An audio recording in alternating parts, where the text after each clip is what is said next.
Hello, welcome to another weekly update. I hope you're doing really well. It's kind of interesting this week, I think. I said a little bit about this last week, but it's kind of interesting for me looking at just the kind of the news that's coming out of Microsoft at the moment, the news that's coming out of engineering and marketing. Everybody has a slightly different view on Microsoft because, Microsoft's such a big beast. It's such a big engine and corporation, and it's made up of so many different moving parts.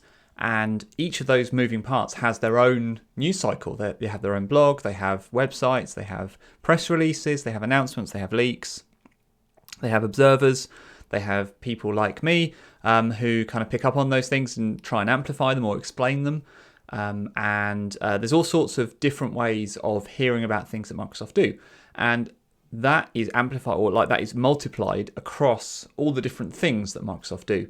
And so everybody kind of has their own unique perspective on Microsoft and their own view, if you like, on what Microsoft is doing, depending on the things they're paying attention to. And so my experiences might be very different for your experience. So I'm saying all that to caveat what I'm about to say, because what I'm about to say is purely my own viewpoint based on my reading of the news I have chosen to listen to from Microsoft, the sources I have, the things that I'm watching and the people I'm talking to. Anyway, what it feels like to me, I find the news cycle to be almost a bit like monitoring a living being, like the breath, the breathing in, the breathing out, on every breath out, it's new blog posts, it's new press releases, it's pushing forward with new technologies, it's enabling new APIs, enabling developers to build more things into the Teams platform, it's bringing new features to Teams, whatever else it is. Right now, it feels like there's a collective holding of the breath, just waiting to unleash something exciting, maybe something interesting, maybe just pausing. There's a lot of good reasons to pause right now with everything that's going on in the world. And I'm going to talk to some of that and the things that I'm covering this week. But it really does feel like there's a pausing. As I see it anyway, there is a slowing of certainly engineering news. The kind of marketing side of Microsoft continues, obviously, but it's not so much around new features and certainly it's looking in the development space. And there could be lots and lots of reasons for this. We know that this is the time of year that Microsoft likes to reorganize, and so that might be some of it. We've got Build coming up soon, we think, so that could well be a part of it. And also just the general situation with everybody kind of being remote, and it might just be that there's a natural kind of slowing of things. There's a natural pausing of things. So that's what I think's happening. I don't know. I'd be interested to know what you think. Like I say, it's just my personal viewpoint, and everybody has a different kind of viewpoint depending on what they're paying attention to. So 3 things I do want to highlight. Really nothing to do with Teams development platform this week. It is to do more with the way we work and how we work, and then a real kind of throwback to some old school Skype for Business server stuff as well. First thing I do want to talk about, though, is a blog post and a report that came out a few days ago by Jared Spataro. So Jared is the CVP for Microsoft 365, I believe marketing, I want to say. Kind of definitely a person worth listening to. And he is talking about this report that Microsoft have done, really looking back over the last year. So 1 year into this kind of remote working that has been forced upon us all. What have we learned? What has worked well? What has worked badly? How are people really feeling and coping? And what does that mean for the future? And there are 7 kind of key trends that have come out of this. And these are trends that are headlining.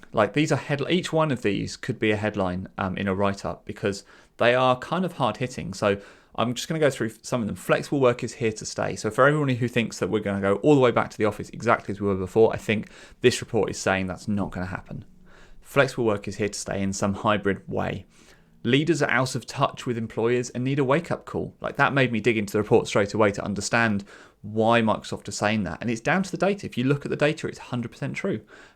Leaders are the people that are in the leadership roles right now are the ones that are coping best with this pandemic versus their workers who are coping least well. So they are out of touch with the reality of what's going on in their workforce.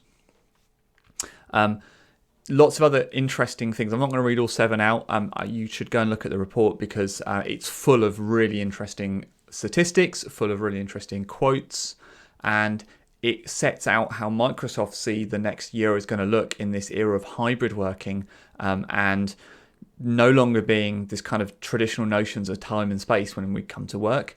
And it's going to require a big shift in thinking. I actually think the big shift in thinking is not going to need to come from the workforce particularly. It's going to have to come from leadership. I think the workforce are kind of fine with working remotely and this hybrid. There's a lot of things to work through. There's a lot of things to work out. I think the bigger challenge is going to become at the management layer and at the leadership layer for sure. So this was an interesting report for me. I thought I think it's definitely worth reading. And there's so many good and interesting statistics in that to back up some of the claims Microsoft are making. So that's a good one. Next thing I want to talk about, on a kind of related theme actually, is a blog post by Mary Jo Foley at allaboutmicrosoft.com. And this is, she's got some information about how Microsoft are thinking about opening or reopening their campus, their Redmond campus. So this kind of follows up very much from the report, because Microsoft are, to use a Microsoft phrase, eating their own dog food. They are going to be opening in a hybrid sense, and talking about how they're going to partially reopen from the end of March. So actually 2 days from when I record this. And interestingly, they've gone for like a sliding scale of the kind of how they're going to do this. A bit like, I don't know, every country might have this. In the UK, we've got like a sliding scale for COVIDness. And depending on how bad it is, it kind of, that dictates like the restrictions we have and the things we can't do. And as we gradually unlock and the kind of COVID level comes down, we drop down that scale and more things open up. Very, very similar. Let me just share my screen actually, and you can see this kind of, I don't know, like a speedometer, I suppose, for COVID. And you can see at each of these stages, Microsoft are kind of saying what that means for hybrid working. So all the way up to stage 6, employees are encouraged to work remote. You can see this bar along here, encouraged to work remote. And then there'll be soft openings, there'll be opening with restrictions, and then fully open on site. So kind of interesting to see a big company like Microsoft being very open and saying, look, this is how we're doing it. This is how we are going to move forward in this hybrid era. And this is what we're thinking. And I think the reason they do this is, there's a few reasons, right? The first is, I mean, they've got to tell all their staff this, and it's quite hard to tell all of their staff this without it going public anyway, so why not go public? The second is that it helps other organizations who are unsure about what to do. It sets like a template, and it gives other leaders the ability to kind of learn from the things Microsoft are doing, because I think Microsoft are actually leading in this space when it comes to employee welfare, when it comes to thinking about employee safety and all the rest of it, and productive working and hybrid working. If you just look at the data, they're collecting the insights, the reports I just spoke about, that big report, will almost certainly have influenced this decision. And so I think that's the reason for it. So this is kind of interesting, because everywhere we go, in everything that's happening in our lives, we are kind of hopefully slowly unlocking now, and we can see the light at the end of the tunnel. And we're seeing that happen everywhere, including places like Microsoft. But it's interesting, Microsoft kind of saying, well, the actual future is hybrid. It's not going to be back to how it was, but here's our plan for opening up these spaces that we know people want to collect in. We know people need to collaborate together, even in this hybrid world. So the Redmond campus is still a really important place for Microsoft. Last thing I want to talk about, and this is kind of a bit of an interesting throwback to the past and worth talking about. So Skype for Business Server 2019, that's not the throwback, like that's fine, like that's still very much a GA product, a supported product. And there's the cumulative update, March 2021 cumulative update for Skype for Business Server 2019. And what this brings is the modern admin control panel. So the modern admin control panel is a bit of a misnomer, but let me go through it. This is the control panel administrators use to administer a Skype for Business server installation. And for the longest time, it's been Silverlight based. And if you know anything about Silverlight, you'll know actually it's not been the flavor of the month for really quite a long time. And I'd almost say it's been deprecated completely from everywhere else, possibly, apart from this one place in Skype for Business Server where it's been the control panel. So there has been an effort to replace it that has been going on for quite a long time, which is why it makes me laugh that it's the kind of the modern control panel. This is a continuation actually of a process that's been going on for a couple of years. So this is a final kind of a GA of it.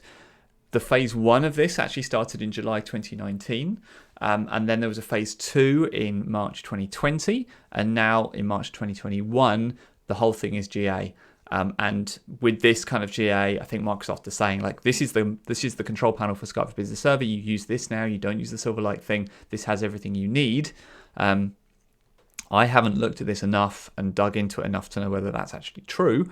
Certainly looking through the screenshots, I would say like it's got a lot of the features from the original Silverlight control panel, and actually it looks quite similar as well. You know, you've got the dial pan configuration, the voice policy stuff, the PSTN stuff. I don't see anything in here around applications, but I think that's probably just because they don't make very interesting screenshots.